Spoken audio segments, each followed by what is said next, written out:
이 리츠 투자가 왜 좋은지 이것도 좀 중요한 포인트일 것 같아요. 설명을 좀 해주실까요? 네, 아까 좀 말씀드렸지만 이 부동산에 투자하는 전문적인 펀드를 모아서 직접 부동산에 투자하는 방식이거든요. 그러다 보니까 부동산 투자의 기본적인 메리트, 그러니까 상가나 오피스에 투자했을 때 오피스 입주자들, 네. 또 상가 입주자들이 계속 매달 임대료를 내기 때문에 그 임대료를 바탕으로 해서 안정적인 캐시플로우를 계속 확보할 수 있다는 장점. 그래서 통상적으로 한 5에서 6% 정도 안정적인 배당 수익을 투자자들한테 제공해 줄 수 있다는 그런 장점이 하나 존재하는 거고요. 예. 투자자 입장에서 보면 이 정부가 이제 부동산 시장을 활성화시키면서도 직접 이제 그 가격이 상승하는 부분을 일정 부분 통제하려고 하기 때문에 이 공모리츠 시장을 굉장히 활성화하려고 노력을 그동안 해왔었거든요. 네. 그에 따라서 투자자들에 대해서는 5천만 원 이하에 대해서는 9.9% 분리과세를 적용하거든요. 실질적으로 지금 그 배당 소득은 14.5% 소득세를 내야 되는데 예. 5천만 원 이하의 리츠에 투자할 경우에는 14.5가 아니고 9.9% 분리과세를 하기 때문에 그렇군요. 세대상 메리트도 충분히 있다. 지금 임대소득 같은 경우는 예. 연 2천만 원 이하도 14%의 분리과세를 맞습니다. 하는데도 불구하고 맞습니다. 배당소득, 이 리츠의 예. 배당소득은 9.9% 과세가 되는군요. 그렇죠. 예. 특히나 이제 지금 올 6월부터, 그러니까 이달부터죠. 정부가 공모리츠 시장을 더 활성화하기 위해서 취득세에 대해서도 일정 부분 감면을 좀 해주기로 했거든요. 네. 그렇게 본다 그러면 전체적으로 세금 혜택이 굉장히 많다. 그래서 직접 투자하는 투자자 입장에서도 또 리츠의 수익성 측면에서도 굉장히 메리트가 좀 있을 수 있다라는 게 하나의 장점이고요. 예. 두 번째는 기본적으로 이제 분산 투자를 통해서 위험도를 좀 낮출 수 있다라는 겁니다. 일반적으로 우리가 부동산에 직접 투자할 경우 아니면 부동산 펀드에 투자할 경우에는 대부분 한 개의 그 매물에 집중적으로 투자를 하는 방식이거든요. 그래서 그렇죠. 해당 건물의 가치, 해당 네. 상가의 가치가 떨어지면 뭐 여지없이 손실을 볼 수밖에 없는 구조인데요. 그렇죠. 대부분의 지금 리츠 상품들은 분산, 나눠서 투자를 하게 됩니다. 그래서 안정적으로 좀 운용할 수 있다는 장점이 있습니다. 그래서 예를 들면 지금 이제 우리 주식시장에서 그 상장돼 있는 대표적인 지금 그 리츠 상품 중에는 이리츠 코크랩이라는 상품이 있는데요. 이 네. 상품만 뜯어봐도 지금 뉴코어 아울렛 일산 평촌점, 또 NCG 백화점 야탑점, 또 이천잇 아울렛 분당과 중계점 이렇게 5개의 매장에 나눠서 지금 투자를 하는 형식이거든요. 예. 그래서 기본적으로 지금같이 코로나19 사태로 인해서 유통업체들이 좋지 않지만 한꺼번에 하나의 유통업체가 실적이 좋지 않은 가능성은 있지만 5개가 동시에 실적이 좋지 않은 가능성은 상대적으로 좀 떨어진다라는 네. 거죠. 그래서 분산 투자의 메리트가 좀 있어서 상대적으로 어떤 경기나 그 임차인들의 그 리스크를 상대적으로 덜 질 수 있다라는 장점이 하나 있고요. 또 이제 아까 말씀드렸던 주식시장에 상장하는 펀드다라고 말씀을 드렸죠. 그렇기 때문에 언제든 내가 돈을 빼고 싶으면 폐쇄형 상품이 아니기 때문에 네. 주식시장에서 가볍게 클릭 한 번을 누르게 되면 매도해서 현금화 언제든지 현금으로 바꿀 수 있다는 장점. 이런 장점들이 리츠 상품의 큰 메리트다라고 말씀드리면 될 것 같습니다. 그렇군요. 이런 저금리 시대에 5% 이상의 안정적인 배당 수익이 일단 가능하다는 점 매력적인 것 같고요. 또 분산 투자로 위험도 낮추면서 언제든 현금화가 가능하다는 것. 사실 부동산이라는 게 황금성이 좀 떨어지는 점, 시간이 걸리지 않습니까? 매도를 하려면 맞습니다. 시간이 걸리는 그런 단점들이 있는데 리츠는 그런 면에서는 상당한 장점을 또 갖고 있네요. 자, 그렇다면 국내 증시에서 우리가 직접 투자를 할 수 있는, 그러니까 매수를 할 수 있는 예. 상장된 리츠가 얼마나 있습니까?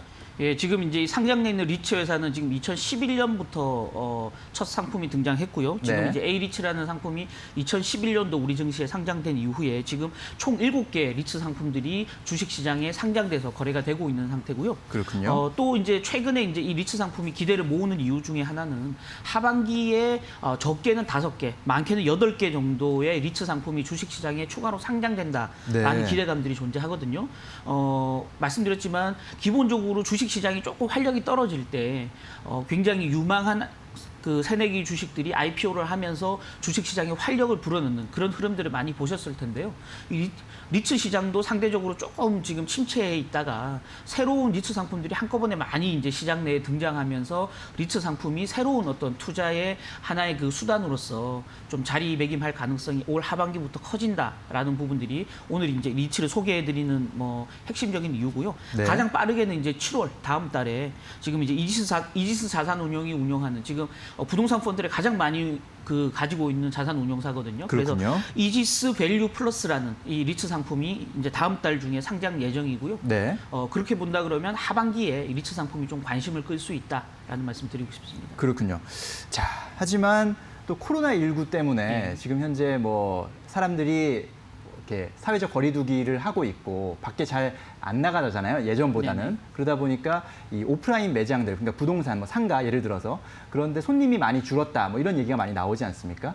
그렇다면은 부동산 공실에 대한 우려가 있고 리츠 상품에도 영향이 있을 수밖에 없을 것 같아요. 또 리츠 주가에도 당연히 좀 악재로 작용할 수밖에 없지 않나 싶은데 지금 어떤가요? 리츠 주가 같은 경우는? 예, 아시다시피 사실은 코로나19 이후에 부동산 시장이 전체적으로 조금 침체하는, 특히 네. 이제 상가라든지 뭐 이런 시장들이 조금 지금 침체되는 양상을 보이고 있고요. 실제 이제 지금 현재 상장되어 있는 7개 국내 이제 상장된 리츠 상품들은 대부분 상가 건물에 오피스 건물, 상가 건물 두 군데에 집중적으로 투자하고 있는 리츠들이거든요. 네. 그래서 일단 그 오피스 건물 같은 경우는 코로나19 이후에 기업들도 굉장히 어려워졌고요. 또 재택근무가 늘어나다 보니까 공실률이 좀 높아지는 그런 상황이 생겼고요. 또 상가 건물에 입주해 있는 상가 건물에 투자한 리츠 같은 경우는 또 상가에 입주해 있는 자영업자라든지 가게들이라든지 아니면 뭐 대형 유통업체라든지 이런 부분들이 실적이 좋지 않고 또 공실률, 폐업하는 가능성이 높아지면서 네. 전체적으로 투자에 따른 수익률이 떨어지고 있다. 그에 따라서 이제 주가 흐름이 굉장히 좋지 않은 양상을 좀 보였거든요.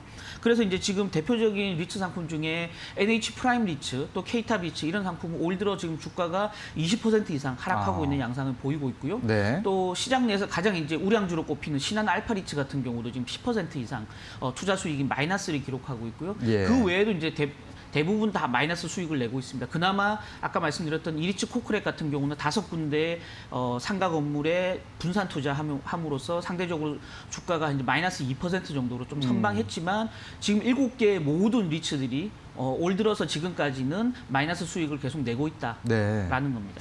자, 7개 모든 리츠가 올 들어서 지금 일단 주가가 떨어져 있는 예. 상태다. 그럼에도 불구하고 이 하반기에 상장될 리츠가 좀 주목받을 수 있는 이유는 뭡니까? 그렇죠.